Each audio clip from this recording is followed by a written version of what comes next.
Okay, welcome back. I want to go through now a little bit of a simple mechanism problem that similar to the one we just did, but just starting with a little different reaction, just to give you another example. So let's say that we have this problem proposed. So we have our overall reaction here of 2 moles of NO react with 1 mole of O2 goes to 2 moles of NO2.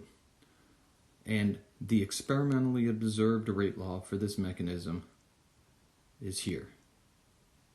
It's second order in NO, first order in O2.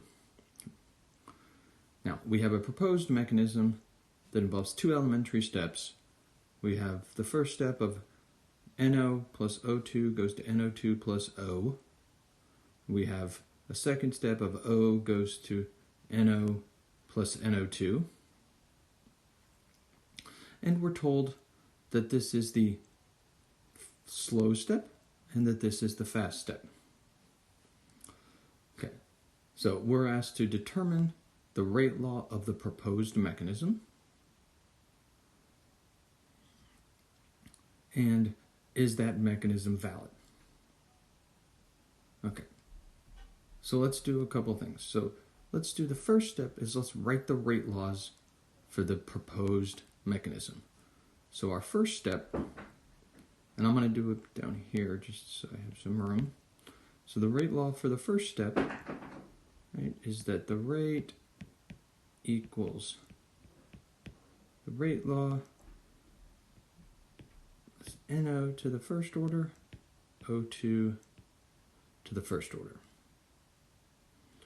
And for the second step, it's the rate equals rate constant times O to the first order, NO to the first order.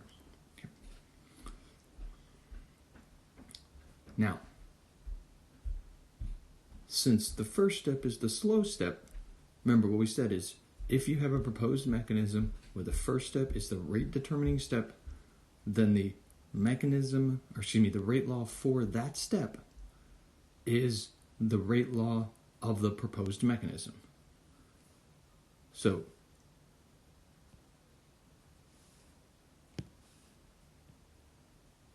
since the first step is the slow step, this is the rate law for the proposed mechanism. So to answer A, right, the rate law of the proposed mechanisms would be the rate equals K times NO O2. Now, let's go and answer B now. Now we want to determine, is the mechanism valid? Well, remember, there's two steps to make a mechanism valid. The first step is the elementary steps must add up to the overall reaction. So let's do that. So let's just group all of our reactants. So we got NO plus O2 plus O plus NO goes to NO2 plus O plus NO2.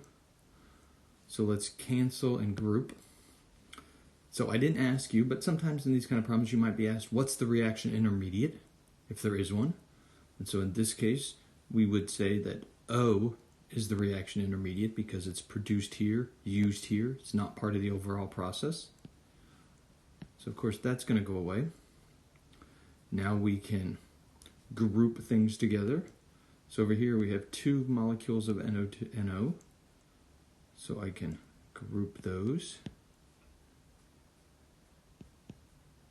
Plus O2. On the product side, we have 2 molecules of NO2, so we can group those. And the question is, does it match? So if I look at my overall process, 2NO plus O2 goes to 2NO2. Yes. So it meets the first step, or the first criteria, to be a valid mechanism. The steps add up to. Now, the second step in the process is, does the rate law of the proposed mechanism match the experimentally determined mechanism? So this is our experimentally determined mechanism.